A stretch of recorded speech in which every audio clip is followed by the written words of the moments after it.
श्लोक दुसरा. ज्ञानन्तेऽहं सविज्ञानं विदं वक्ष्याम्यशेषतः यज्ज्ञात्वा नेह भूयोऽन्यज्ञातव्यमवशिष्यते. अर्थ, विज्ञानासह हे ज्ञान मी म्हणजे भगवंत अर्जुनाला पूर्णपणे सांगत आहेत, जे जाणल्याने या लोकी पुन्हा दुसरे काहीही जाणावयाचे किंवा माहीत करावयाचे शिल्लकच राहत नाही. विवरण. ज्ञान म्हणजेच आत्मज्ञान.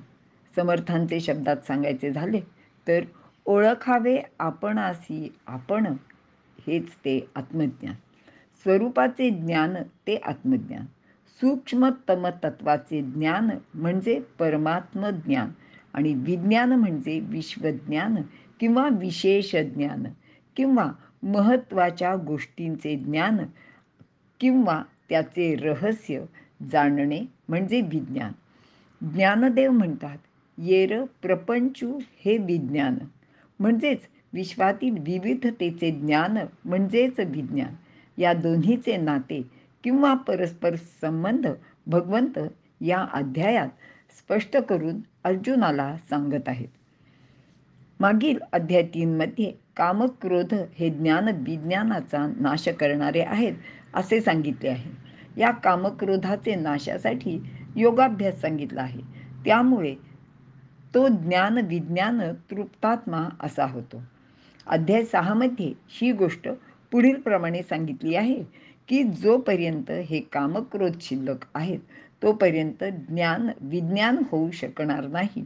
कारण ज्ञान विज्ञान म्हणजेच परमेश्वराचे समग्र ज्ञान आहे आणि ते प्राप्त करण्यासाठी योगारूढ व्हावे लागते. म्हणजेच योगाने परमात्म्याचे समग्र ज्ञान प्राप्त होते.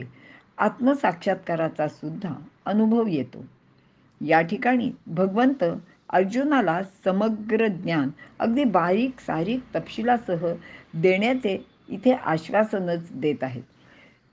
ते इतके परिपूर्ण असेल की ते ज्ञान प्राप्त झाल्यावर इतर काही जाणण्याजोग्या गोष्टी त्याच्यासाठी उरणारच नाहीत. गुरूंकडून संपूर्ण विषयांचे ज्ञान प्राप्त होणे ही फार महत्त्वाची गोष्ट आहे. कारण अर्धवट ज्ञानाने उपयोग तर होत नाहीच, पण कधीकधी त्याचा उपद्रवच होतो. आपल्याला अभिमन्यूची गोष्ट माहिती आहे की अभिमन्यूला चक्रव्यूहात शिरण्याचे ज्ञान होते, पण त्यातून बाहेर पडण्याचे नव्हते. अशावेळी त्याला स्वतःचे प्राण गमवावे लागले. तर अश्वत्थाम्याला त्याच्याच वडिलांनी फक्त ब्रह्मास्त्र सोडण्याचे ज्ञान दिले होते आणि ते माघारी कसे घ्यायचे याची माहिती अजिबात दिलेली नव्हती. आणि त्यामुळेच महायुद्धानंतर म्हणजे कुरुक्षेत्रावरील महायुद्धानंतर पृथ्वीतलावर खूप मोठी हानी झाली होती. कारण ह्या अश्वत्थाम्याने ब्रह्मास्त्र सोडलेले होते आणि ते त्याला परत घेता येत नव्हते. आणि त्यामुळेच त्याला संपूर्ण आयुष्यभर म्हणजे अगदी त्याला अश्वत्थामा हा अमर असल्यामुळे त्याला संपूर्ण आयुष्यभर जखमी अवस्थेत फिरण्याचे नशिबी आलेले आहे.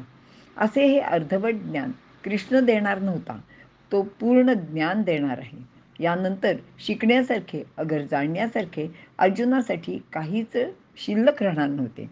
येथे एक गोष्ट लक्षात घेण्यासारखी आहे, ती म्हणजे स्वतः भगवानच हे ज्ञान देत आहेत. प्रत्यक्ष परमेश्वराचे समग्र ज्ञान कोणालाच होणे शक्य नसते. कारण परमेश्वर स्वसंवेद्य म्हणजेच तोच फक्त त्याला जाणणारा आहे. म्हणूनच अर्जुनाला मिळणारे ज्ञान परिपूर्णच असणार आहे. संपूर्ण विश्व हे परमेश्वरापासून निर्माण झालेले आहे व त्याचेच ठिकाणी लीन होणार आहे. म्हणून तोच या विश्वाचे महाकारण आहे असे कळणे मानणे म्हणजेच ज्ञान. त्याचेशिवाय कोणतीही गोष्ट नाही. सर्व काही तोच तर आहे, जे सर्व काही आहे ती त्याचीच रूपे आहेत असा अनुभव येणे म्हणजे विज्ञान. इथे आपण थांबूया.